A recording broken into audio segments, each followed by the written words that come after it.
Welcome to Sputnik, orbiting the world with me, George Galloway. And me, Gayatri. Virtually alone in the British media, the Guardian newspaper has broken story after story with the revelations of Edward Snowden. The NSA whistleblower would have been blowing his whistle to an empty room, if not for them. Our guest on Sputnik this week played a key role in bringing Snowden in from the cold and to the attention of anyone who was actually paying attention to what our governments are doing in our name, and often against us. He was the Guardian's Washington correspondent at the time and remains one of its most senior reporters, Ewan MacAskill. Ewan, welcome to the Sputnik. You and I have known each other for a very long time, but I was mildly surprised when I read Luke Harding's book, The Snowden Files, to discover the key role that you had played in all of this. The editor, quite correctly, thought that a senior Scots reporter like you was definitely the best person to go to Hong Kong and check out the bona fides of Edward Snowden. Tell us, if you would, about that.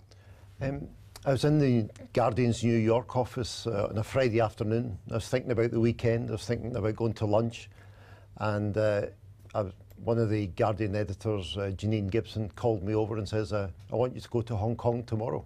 And like any good reporter, I said, sure. I didn't know what it was about. And then she briefed me and said, look, Glenn Greenwald, Guardian columnist, Laura Petraeus, documentary filmmaker, have been in touch with someone claiming to be a spy, and he's prepared to hand over top secret documents. But we'd like you to go with them and check out whether this is for real or a fruitcake. You know, at the time I thought I was just going for a couple of days. I thought, this can't be real. You know, when I turn up there, discover it's some, 50, 60-year-old intelligence veteran with disgruntled over the way he's been treated, and, there won't be much to it, and I'll be back in America, on Monday or Tuesday. We arrive in Hong Kong and we discover, this guy's for real. In the middle of a historic story which is running and running. So your first surprise, I think, was his age. Yeah, what was, again, when we went there, I'd built up a picture of him as a sort of grizzly 50, 60-year-old veteran. And then Snowden at the time was 29, but he's so thin and skinny, he actually looks about 22 or 23. And he starts telling us he trained with the US Special Forces, he worked for the CIA in Geneva, he worked for the NSA in Japan, he worked for the NSA in Hawaii, and I'm thinking, this isn't possible. This is the stuff. That's what happens when you get to our age. You begin to doubt that youth can possibly have done exactly what they have done. I'm interested in the human side of this story. What was he like as a person? I'll say straight out, I think he had a lot of courage. He had a nice life, paid plenty of money, he's living in Hawaii, he's a nice girlfriend, a job that commands lots of respect within the US establishment, and he gave it all up. And he was taking a huge risk going to Hong Kong. He'd never met any of the journalists before. He wanted the story out, but he didn't really know people in the media. So he flies to Hong Kong. As soon as he flies to Hong Kong, he knows that the CIA and the NSA security police are going to start hunting for him. And he's done this. He's gone to Hong Kong in the hope that he'll meet journalists who will spread the word. So he was taking a huge gamble. If they'd caught him before he'd given the interviews, the chances are he would have been locked up and we'd never heard of him again. What was his motivation then in giving all this up? Well, it's certainly not for the money, because he hasn't attempted to cash in, he hasn't written a book or anything like that. And he's not egotistical either. He's a fairly shy, and for the first 6 months, he was fairly reticent. He did this out of disillusionment with the intelligence services. He's a Republican. He belongs to the libertarian wing of the Republican Party. He's not a typical Guardian reader. I think what triggered him, the wing of the Republican Party he belongs to believes in small government. It believes in privacy. It believes in the Constitution. And he realised once he was inside the system how widespread surveillance was, that it extended to every citizen in America. And for him, this was just totally unacceptable. For him, he still regards himself as a patriot, And what the NSA and the intelligence services were doing was unpatriotic. Indeed, he thinks they're the traitors, not him, and a lot of people agree with that. Now, you've been around the block and seen many things, but even you must have been startled by the scale of the perfidy that he was describing. Well, he gave us, he gave The Guardian about 60,000 documents. And these aren't single-page documents. Some of these, one single document can run to a couple of thousand pages, you know. And he gave more documents to Glenn and Laura. And when you put these together and you start reading through it, you just realise the scale. I mean, there's almost nowhere in the world the NSA and the British equivalent GCHQ can't listen in on. You know, or intercept emails, phone records, Skype, Facebook. I mean, I went there to Hong Kong naive, you know, thinking, okay, maybe they might look at emails, but maybe not. Now you realise they can intercept anything. Is it can or does? Well, they've got the capability, and they use that capability. You know, it's a matter of debate just how widespread it is. The NSA and GCHQ continue to insist we only use this when we're looking for terrorists or criminals, and as long as you haven't done anything wrong, you've got nothing to worry about.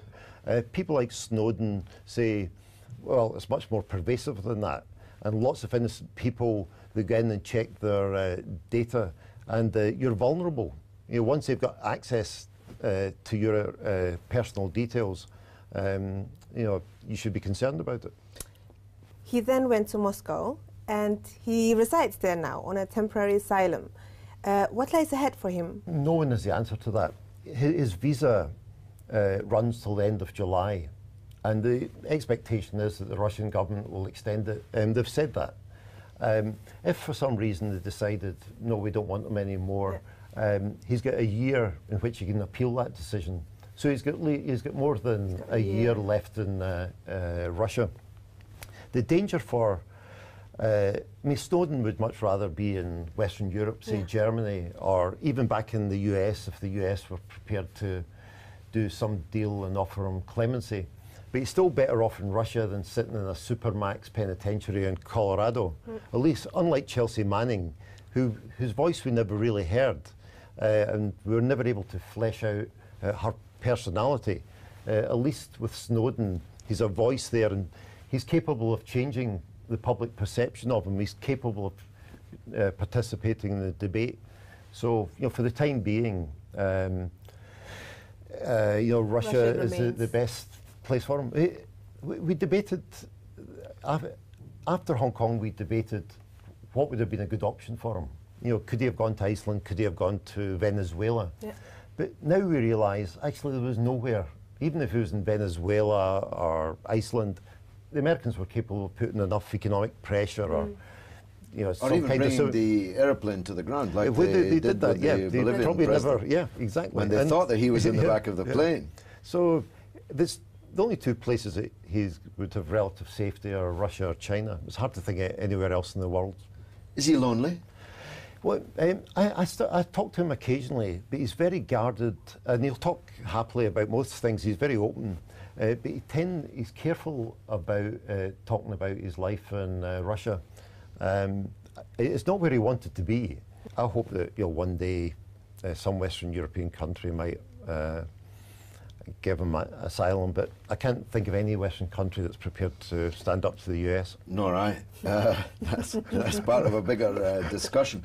Now, you're from Glasgow, and I spent the best years of my life in Glasgow, and this very week, Glasgow University inaugurated the same Edward Snowden as the rector, an ancient and elected position at Glasgow University. That gives me some pride. Does it fill you with some joy also? It does. I spoke to Snowden about this, and I kept saying to him, this is a really big deal. You probably remember as well, when Jimmy Reid in the early 70s, this was a leader of the shipyard workers in the Upper Clyde. Yeah. When the students at Glasgow University, and Glasgow University used to be a fairly conservative university, when they elected Jimmy Reid, a communist, as the rector, they were sending a signal. They were endorsing Reid. And that's what they've done with Snowden. For a lot of the world, Snowden is a traitor. For other people, he's a whistleblower. And what the Glasgow University students have done is, we're saying we think this guy's a whistleblower, not a traitor, but he's done a public service. So I'm proud of the Glasgow students for doing this. There is also the matter of the chairing of the university court, which is an ancient privilege of the rector.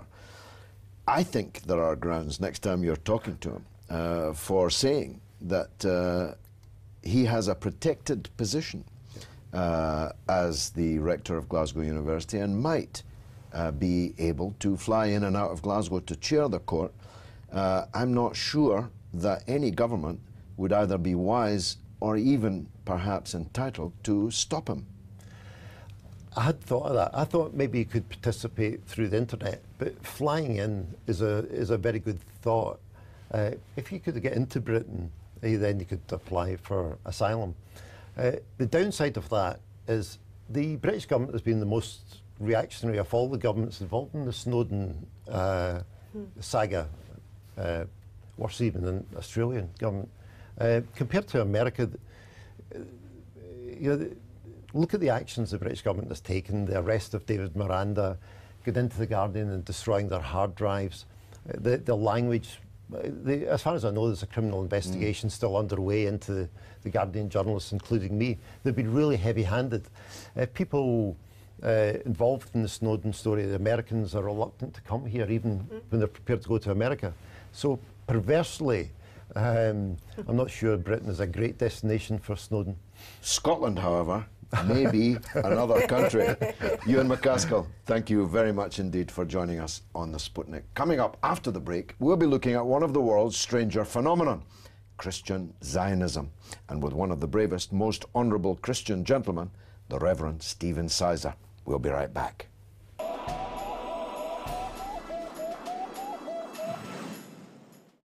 Welcome back to Sputnik. Easter has come and gone, but no prospect yet of resurrection for the Palestinian people who remain besieged, occupied, or even annexed.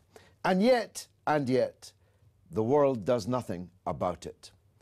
Even the Christian clerics are by and large silent about the foreign occupation of the Holy Land, the desecration of many of its holy places, and even the siege of Bethlehem, the birthplace of Jesus itself, which is surrounded by checkpoints and an apartheid wall.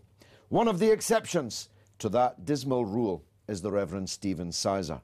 With courage and eloquence and erudition, he has spoken out persistently, consistently, against the Zionist occupation of Palestine and Christian complicity with it. He's the author of a couple of cracking books, Christian Zionism, Roadmap to Armageddon. We'll talk about that in a minute. And Zion's Christian Soldiers, the Bible, Israel, and the Church. And I'm glad to say Reverend Stephen joins us now. Reverend, thank you for joining us on the Sputnik. We could talk all day about the state of Palestine or the state in Palestine. But because I've got you here, I want to ask you, how has it come to pass that in the land of Jesus himself, the Christian leadership and the politicians who profess great affection for Christian civilization are silent at best and complicit at worst in the Calvary of the Palestinian people? How do you explain that? There's a number of reasons for that, George. We're dealing with two whammies. We're dealing with guilt for the Holocaust and fear of anti-Semitism, and they are used effectively by Zionists to silence criticism of Israel's colonization of Palestine. It goes back to the 19th century when some very eccentric Christian leaders began to predict that the Jews would go back to the land as a Christian nation, and they saw this as part of Britain's blessing to the world. We were civilizing the world with colonization, introducing people to British way of life and a Christian faith. And so that was why Britain got behind Zionism, because it furthered Britain's interests in the Middle East, competing with France and Germany. And the Zionists recognized that Britain was going to support them, and that's where we ended up with the Balfour Declaration and the broken promises Britain made to the Arabs as much as to the Jews. But the paradox, of course, is that many Jews can see this very clearly, both religious Jews and secular Jews who oppose this Zionist idea of leaving their own countries and going to live on stolen land in someone else's Well, they country. realize they're Act 3 in a 4-act play. And, you know, it's a Christian agenda. Zionism is predominantly a Christian heresy, not Jewish. There are 9-10 times more Christian Zionists in the world than Jewish. Indeed, I wanted to come to that because one of the things I constantly have to deal with is people talking about the Jewish lobby in the United States, which, of course, is not a Jewish lobby It's very at all. small. The number of Zionist Jews in the United States is tiny compared to the number of Zionist Christians. And that's why I was caught by the subtitle in your book, Roadmap to Armageddon. One of the reasons tens of millions of, if you don't mind me saying so, crazed evangelical Christians in this picture in the United States is that they want to get us Yes. to Armageddon. Yes. It's a product of a Manichaean dualistic view of the world, the good guys and the bad guys, and we're the good guys, obviously. And if you go back to the beginning of the 20th century with the rise of communism, you found that evil was equated with communism, atheism, and the persecution of the church.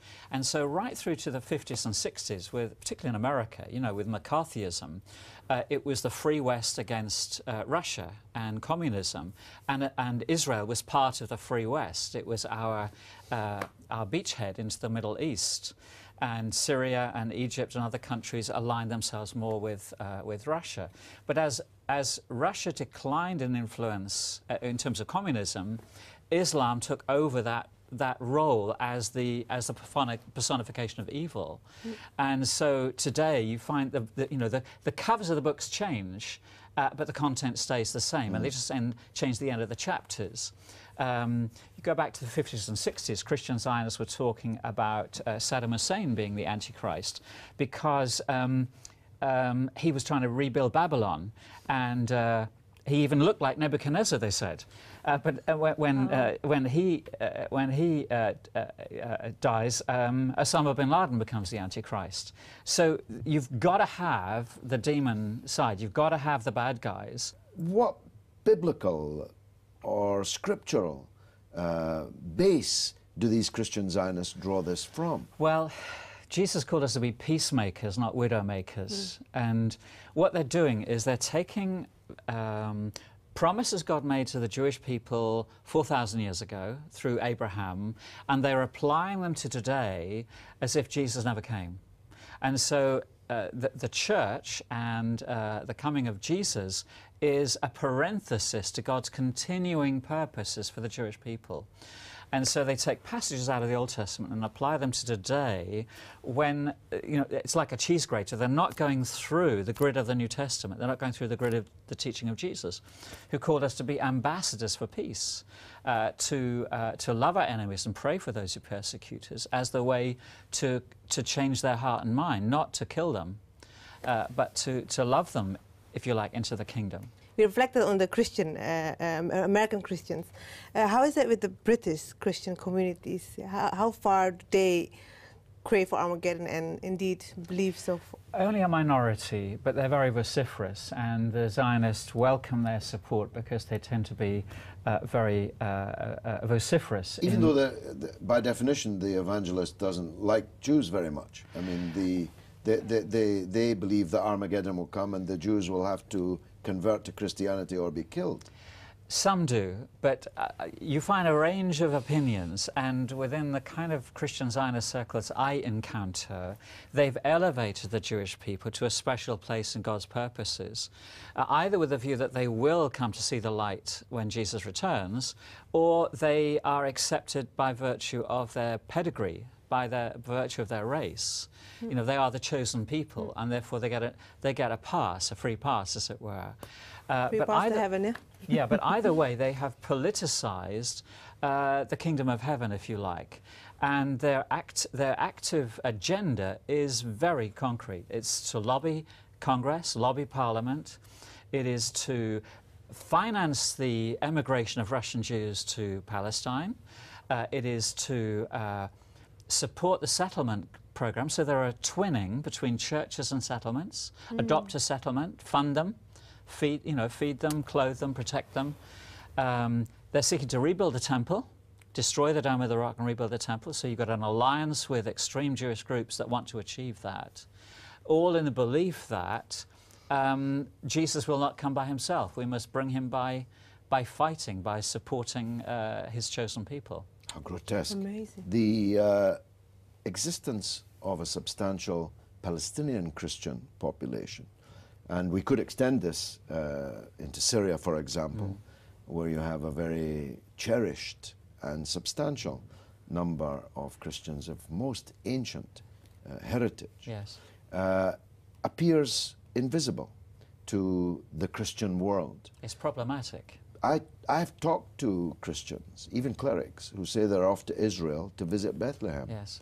They don't seem to care about the fact that Christian Palestinians are oppressed, occupied, besieged, annexed, just exactly the same as Muslim Palestinians are.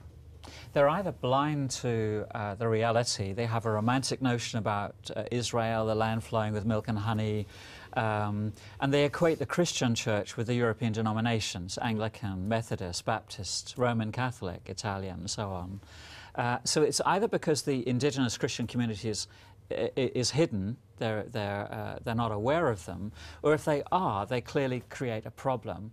And so what you find is churches in the West will support humanitarian work among the Palestinians. We'll support a hospital, we'll put money into a blind school or something, but they're not dealing with a structural injustice of the occupation.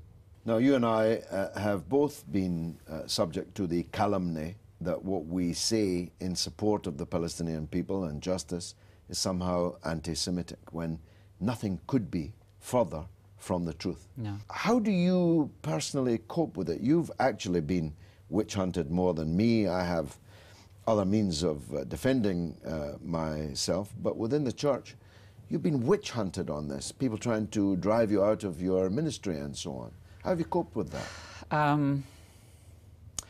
When you see the truth, it's hard to unsee it.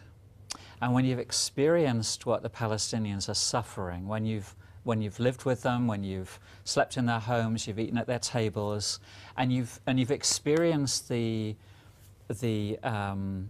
aggression of the Israeli authorities, the so-called IDF, their army, when you've been fired at, tear gas, sound bombs, as I have, when you've experienced the raw racism of Zionism, you can't go to sleep at night unless you maintain your perseverance in doing what you think is right. The resistance helps refine your arguments. It helps you become stronger.